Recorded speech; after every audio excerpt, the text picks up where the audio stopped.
नमस्कार, मैं doctor Ajay Kumar Meena, department of chemistry, government college Tonk. हम लोग कोवैलेंट बॉन्ड के बारे में अध्ययन कर रहे थे। तो सबसे पहले हमने कोवैलेंट बंध की या सहसंयोजक बंध की परिभाषाएं व इनके लुईस सिद्धांत के बारे में अध्ययन किया था। तो इसमें पढ़ा था कि सहसंयोजक बंध होता क्या है।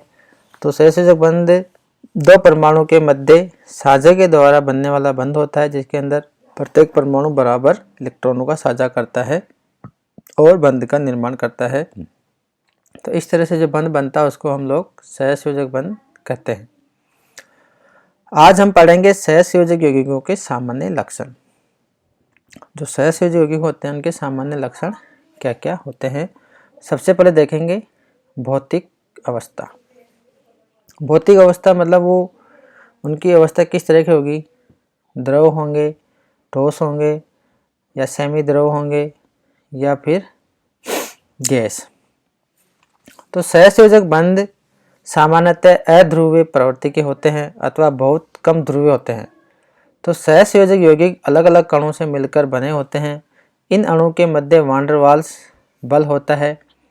यह बहुत दुर्बल बल होता है। फलस्वरूप इनकी भौतिक अवस्था गैसीय, द्रव या नरम ठोस होती है।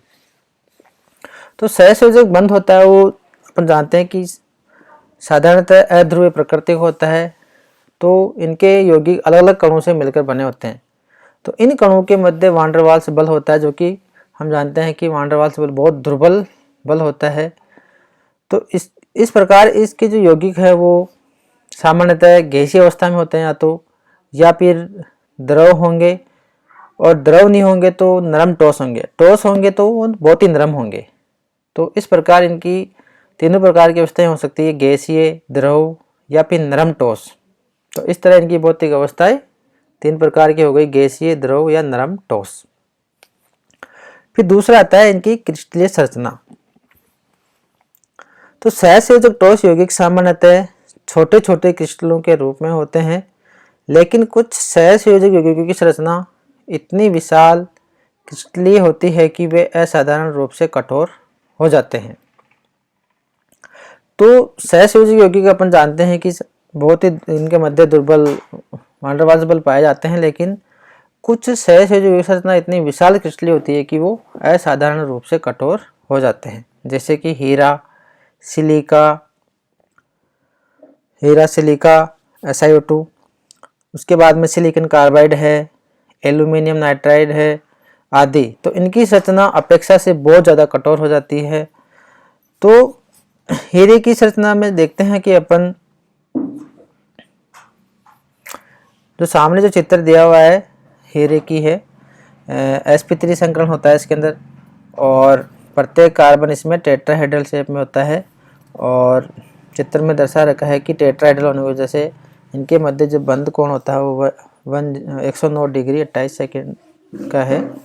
तो इसके अंदर प्रत्येक कार्बन sp3 संकरित कार्बन परमाणु चतुष्फलक के रूप में 4 अन्य कार्बनों से जुड़ा रहता है।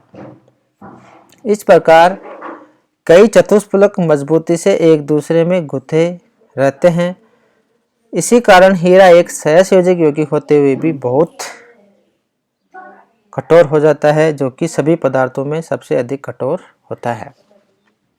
तो हीरा जो होता है उसकी संरचना बहुत कठोर होती है। उसका कारण बता दिए, क्योंकि प्रत्येक कार्बन चतुष्फलक के रूप में दूसरे कार्बन से जुड़ा रहता है। इस प्रकार प्रत्येक चतुष्फलक मजबूती से एक दूसरे से गुथे हुए रहते हैं। इस वजह से हीरे की संरचना बहुत कठोर हो जाती है। तो यहाँ पे हीरे के अंदर जो कार्बन है उसका संकरण sp3 है, और इनके मध्य जो बॉन्ड एंगल वही होगा चतुष्फलक में जो होता है 109 डिग्री 28 सेकेंड। और प्रत्येक कार्बन के मध्य जो दूरी होती है इसके अंदर वो होती है 1.54 एंगस्ट्रॉन। तो इस तरह हीरे की स्ट्रक्चर या संरचना बहुत जटिल होती है। उसके बाद में कार्बन का ही एक अन्य अपर रूप होता है ग्रेफाइट। जो दूसरी जो संरचना दे रखी है वो ग्रेफाइट की है, जिसके अंदर प्रत्येक कार्बन परमाणु sp2 संकरित होता है। तो कार्बन का एक और अन्य सहसंयोजक रूप होता है ग्रेफाइट, किंतु उसमें कार्बन परमाणु sp2 संकरित होता है और परस्पर एक नियमित षट्भुज के रूप में जुड़कर चादर के समान परतें बनाता है, जो परस्पर एक दूसरे से 3.35 एंगस्ट्रॉन की दूरी पर संभवतः वान डेर वाल्स बलों द्वारा स्थिर रहती है। एक परत में प्रत्येक कार्बन परमाणु के मध्य 1.42 एंगस्ट्रॉन की दूरी होती है। चित्र जो सामने दर्शाया गया है, प्रत्येक कार्बन परमाणु पर एक स्वतंत्र इलेक्ट्रॉन रहता है जिसे गतिशील इलेक्ट्रॉन कहते हैं। यह इलेक्ट्रॉन परतों के मध्य p कक्षकों में उपस्थित रहता है। इन्हीं गतिशील या मुक्त इलेक्ट्रॉन के कारण ग्रेफाइट एक सहसंयोजक यौगिक होते हुए भी विद्युत का सुचालक होता है और इलेक्ट्रोड बनाने के रूप में काम आता है। तो सामने जो स्ट्रक्चर दे रखी है ये ग्रेफाइट की है। इसके अंतर्गत प्रत्येक कार्बन sp2 संकरित है और प्रत्येक कार्बन परमाणु के एक परत में जो कार्बन है उनके मध्य जो है प्रत्येक कार्बन के मध्य जो दूरी है वो 1.42 एंगस्ट्रॉन होती है और एक परत दूसरी परत से वान डेर वाल्स बल द्वारा जुड़ी हुई रहती है।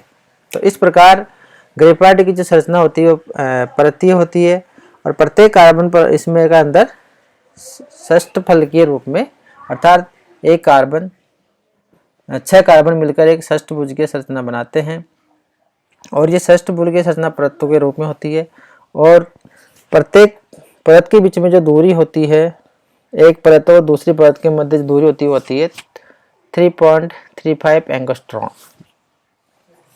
और ये जो ग्रेफाइट है इसके अंदर प्रत्येक कार्बन sp2 संकरित है, अर्थात इसके पास में 3 p ऑर्बिटल है जिनमें से 2 ही p ऑर्बिटल काम में आ रहे हैं। तो तीसरा जो इलेक्ट्रॉन है वो फ्री है, अर्थात 2 ही p ऑर्बिटल के 2 ही इलेक्ट्रॉन काम में आ रहे हैं, तीसरा इलेक्ट्रॉन फ्री रहेगा। वो इलेक्ट्रॉन फ्री होने के कारण ही ग्रेफाइट के अंदर विद्युत की सुचालक करने का गुण पाया जाता है। इसी वजह से ये इलेक्ट्रोड बनाने के काम में आता है और इनकी परतों के मध्य वान डेर वाल्स बल होने के कारण ये परतें एक दूसरे पे फिसल सकती है, इसलिए ग्रेफाइट बहुत स्नेहक व मुलायम होता है। चूंकि ग्रेफाइट विशाल अणु के रूप में रहता है अतः इसका गलनांक तो उच्च होता है, लेकिन परतीय संरचना और परतों के मध्य दुर्बल बंध होने के कारण ये मुलायम या चिकना होता है, क्योंकि परतें एक दूसरे पर आसानी से फिसल जाती है। इस गुण के कारण ही इसका घड़ियों आदि में शुष्क स्नेहकों के रूप में काम में लिया जाता है। फिर तीसरा जो गुण है इनका सहसंयोजक यौगिकों का वो है गलनांक व क्वथनांक। हीरा व ग्रेफाइट को छोड़कर अन्य समस्त सहसंयोजक यौगिकों के गलनांक व क्वथनांक बहुत कम होते हैं। वाष्पशीलता, अणु के मध्य दुर्बल आकर्षण बल के कारण ही सामान्यतः ये यौगिक बहुत वाष्पशील होते हैं। नंबर 5 विलेयता। किसी यौगिक की विलेयता में सामान्यतः एक सिद्धांत लागू होता है कि समान को घोलता है।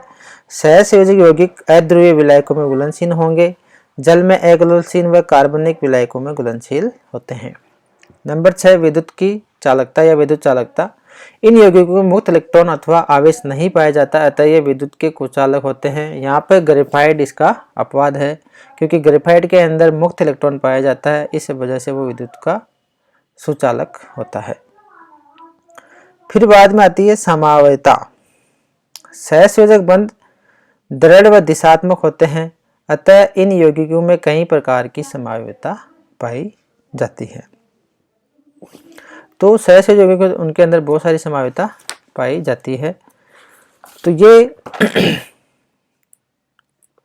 सहसंयोजक यौगिकों के कुछ गुण थे। एक और है लास्ट में, रासायनिक अभिक्रियाशीलता। सहसंयोजक यौगिकों की अभिक्रियाएं आणविक प्रकृति होने के कारण धीमी गति से संपन्न होती है, क्योंकि इन अभिक्रियाओं में कुछ पुराने बंध टूटते हैं और कुछ नए बंध बनते हैं। इन अभिक्रियाओं का अध्ययन हम काइनेटिक स्टडी या गतिज अध्ययन में आसानी से किया जा सकता है। तो इस प्रकार ये सहसंयोजी यौगिकों के कुछ लक्षण थे जिनके बारे में आज हमने अध्ययन किया है। धन्यवाद।